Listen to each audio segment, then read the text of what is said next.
Supreme कोर्टाच्या निर्देशानुसार अखेर स्थानिक स्वराज्य संस्थांच्या निवडणुका होत आहेत. जरी विरोधकांनी निवडणुका पुढे ढकलण्याची मागणी केलेली असली तरीही आता ही मागणी होती ती म्हणजे डुप्लिकेट मतदारांच्या संदर्भातली. पण कोर्टाचा आदेश पुढे करून निवडणुका तर होणारच आहे.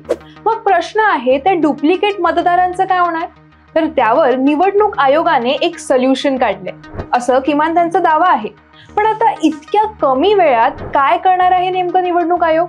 खरंच डुप्लिकेट मतदारांना पुन्हा मतदान करता येईल का? विरोधकांची आता काय भूमिका असणार आहे सगळं या व्हिडिओत असणार आहे. त्यामुळे व्हिडिओ पूर्ण पहा आणि चॅनलला सबस्क्राईब करा. नमस्कार, मी रिया मूड फ्रेश करणाऱ्या मराठी मूड मध्ये आपले स्वागत करते. 4-5 वर्षांच्या कालावधीनंतर निवडणुका होत आहेत, पण त्यालाही वादाचं ग्रहण लागलंय.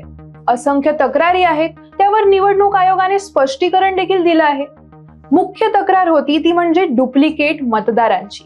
त्यावर निवडणूक आयोगाने सोल्युशन दिलंय ते म्हणजे डबल स्टार मार्कचं.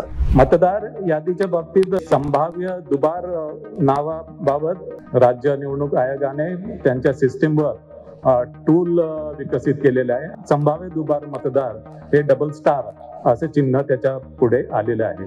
तर हे आहे डुप्लिकेट मतदारांची ओळख पटवून देणारं टूल. तर एक्झॅक्टली काय करणार आहे हे टूल? संभाव्य डुप्लिकेट मतदारांचं नाव वेगवेगळ्या मतदार केंद्रावर असेल तर अशा मतदारांच्या नावासमोर डबल स्टार येणार आहे. तर कसं काम करेल हे टूल? मतदार यादीत हे 2 स्टार दिसले की अधिकारी तपासतील आणि फक्त एकाच मतदान केंद्रावर मतदान करता येईल. दुसऱ्या केंद्रावर गेल्यास मतदान करता येणार नाही असं स्टेट इलेक्शन कमिशनचं म्हणणं आहे. त्यासोबतच निवडणूक आयोगाला प्रतिसाद न दिल्यास एक घोषणापत्र म्हणजेच डेक्लरेशन घेतलं जाईल, जे साधारणपणे असं असेल. स्क्रीनवर बघा, मी यापूर्वी कुठेही 2दा मतदान केलेलं नाही आहे आणि यानंतरही करणार नाही. तर सोल्युशन तर ठीक आहे, पण इतक्या कमी कालावधीमध्ये हे टूल डेव्हलप करून ते सक्सेसफुल करून दाखवणं हे चॅलेंजिंग तर नक्कीच वाटतंय.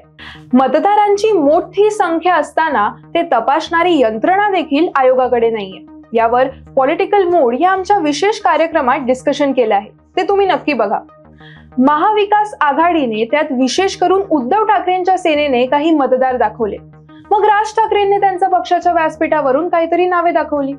हे एकीकडे सुरू असताना दुसरीकडे महायुतीतल्या भाजपच्या नेत्यांनी डुप्लिकेट मुस्लिम मतदारांचा मुद्दा उपस्थित केला. म्हणजेच काय, तर यादीत घोटाळा आहे हे तर कन्फर्म आहे. म्हणूनच तर उद्धव ठाकरेंच्या सेनेने या बाबतीतलं पत्र निवडणूक आयोगाला दिलं आणि निवडणुका पुढे ढकलण्याची विनंती केली. पण निवडणुका ठरलेल्या वेळेतच होणार आहेत, ते म्हणजे 31 जानेवारीच्या आधी. आता हेच पाहायचंय की एवढ्या वेगात बनवलेलं टूल खरंच वर्क करेल का?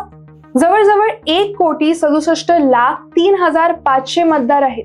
त्यात 13,355 मतदान केंद्र आहेत.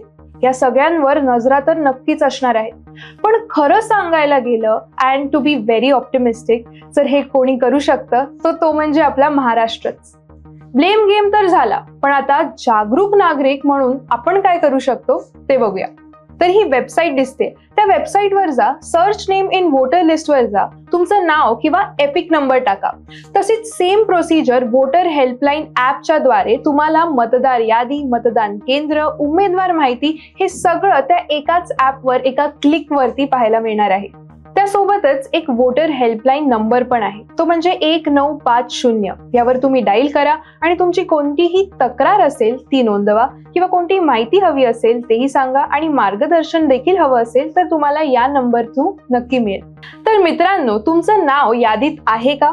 डबल स्टार आहे का? असेल तर ते वगळण्यासाठी काय प्रोसिजर आहे त्या संबंधित ऑफिशियल्सना नक्की विचारा. हे सगळं आधीच चेक करा आणि अपडेटेड राहा. निवडणूक आयोगाचं हे टूल काम करेल का नीट? तुम्हाला काय वाटतं हे कमेंट करून नक्की सांगा.